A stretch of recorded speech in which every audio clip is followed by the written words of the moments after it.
So today I'm going to show you how to change the oil on a 2014 Hyundai Sonata. You're going to need a 17mm wrench.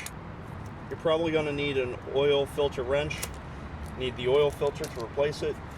You need 5W20 motor oil. So you need an oil pan to catch whatever you're draining out. You're going to need a funnel to put the oil back in. So I have the crushed aluminum. Basically this goes around the oil plug. So it's a good idea to change these out pretty often so that you don't develop a leak.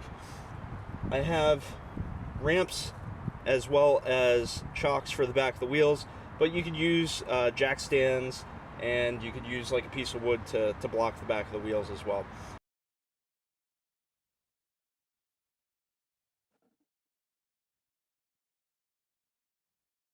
If you do use a jack, make sure you use the jacking point back here underneath, and please use jack stands. Once the car is up, just apply the parking brake. Make sure it doesn't roll backwards. It's also a good idea to get something to block up the wheels. So you could use something like this, or sometimes like a brick or a piece of 2x4 is also good. So come down here, pop the hood. When you look underneath the hood, you're just going to lift up on this little latch. Just let the hood up. So going from the front of the vehicle, come back here. This is going to be your oil filter.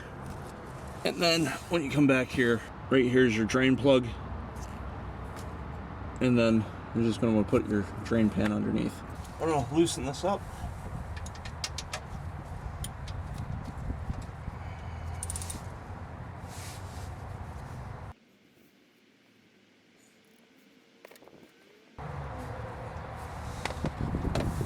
Alright, so that's loose.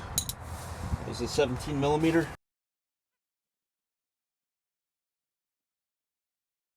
Now caution, this could be hot.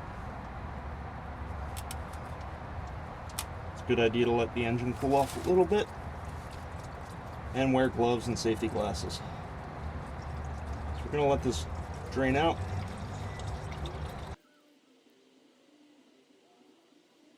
We're going to go through a lot of paper towels.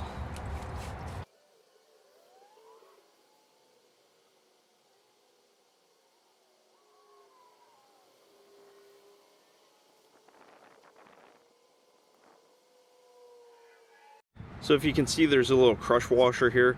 If you're getting any drips or leaks, you should really change that out. It's also a good idea to just change it out every time you change your oil. Not necessarily all the time, but if you see drips, especially if it's coming from the drain plug, it's probably that crush washer that needs to be replaced. If you're seeing gaskets and other things leaking, you may want to replace your PCV valve, because basically that prevents overpressurization of the oil. It's a good idea to wipe this off, which I just did. I'm just going to replace the plug, keep it from dripping while I move the oil pan.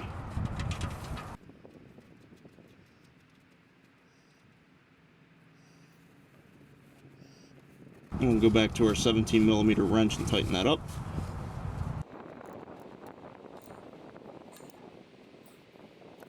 Then we're going to loosen up the oil filter. Make sure to move your oil catch pan underneath it.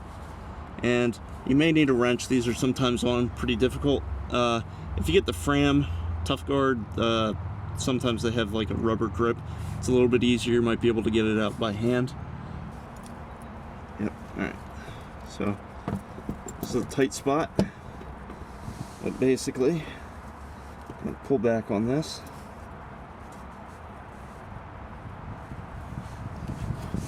You might be able to get it just a little loose and then get it with your hands.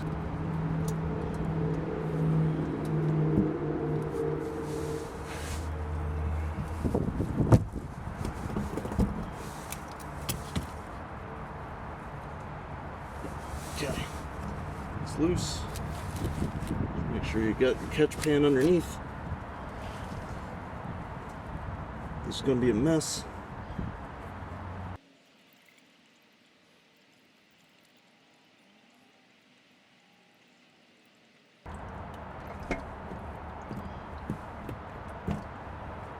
And drain that oil out.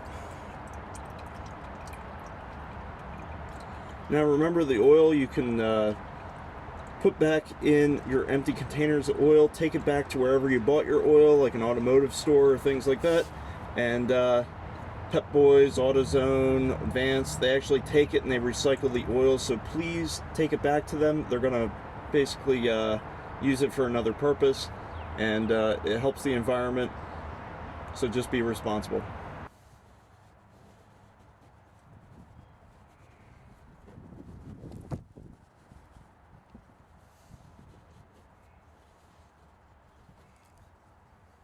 Basically, you have a gasket here.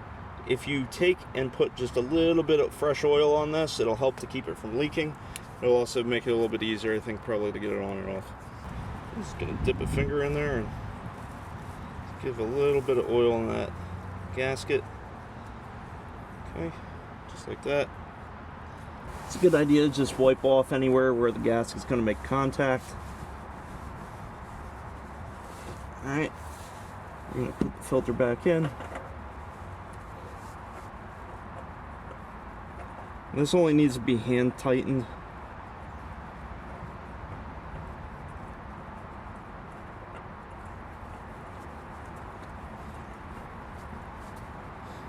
Once you feel some resistance, go about 3/4 of a turn.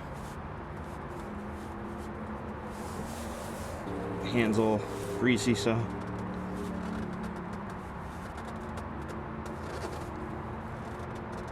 There we go. That's good. As you can see, filter is back in place. And if you look at the owner's manual, your engine oil drained and refilled, it's 5.28 US quarts, or approximately 5 liters. So now we're just going to take off the cap and put a funnel in here.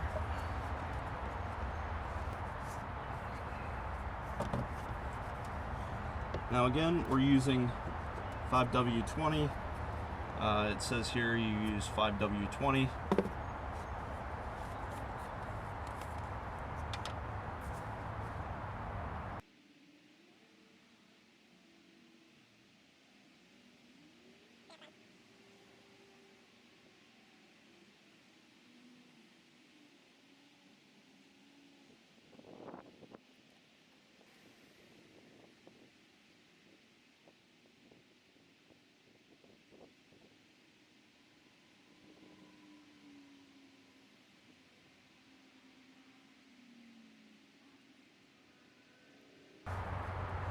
So we're going to check the engine oil level before I add more.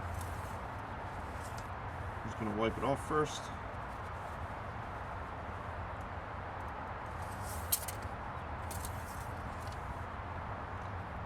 Basically, when you check your engine oil, there's an F for full and a L for low. So you want to be between the L and the F. And I would say you want to be higher up, try to be close to the F, because these engines with the low tension piston rings tend to consume a lot of oil. So you're going to be burning through some oil. So try to get it closer to the full, and I would check your engine oil probably every 1,000 miles. Make sure that you still have the correct fluid level.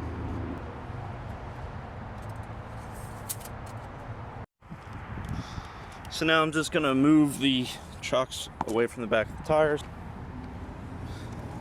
Let's come down here, move the parking brake.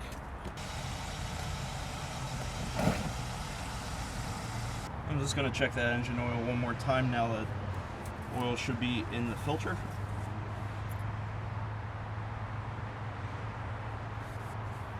So it's always hard to see this when you have brand new oil because it's clear.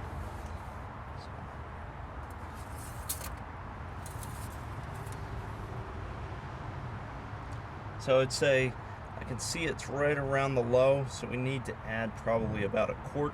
So even though it says it needs another quarter quart, I would say that between the L and the full, there's usually a full quart, so I'd put another full quart in here and test it again.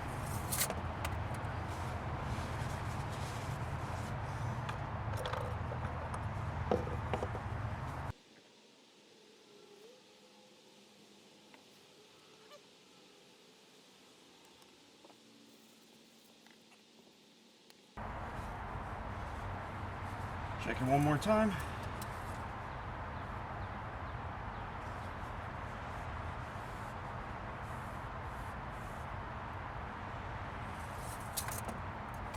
So we'll check it one more time.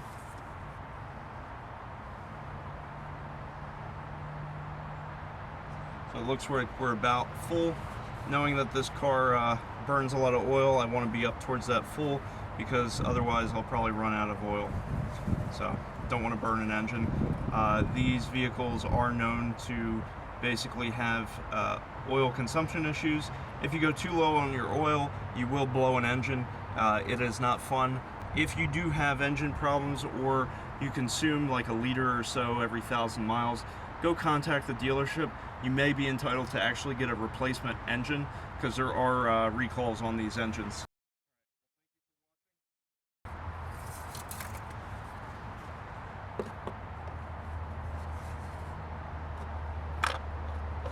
Replace the cap. And we're done. So thank you for watching. Please subscribe and have a great day.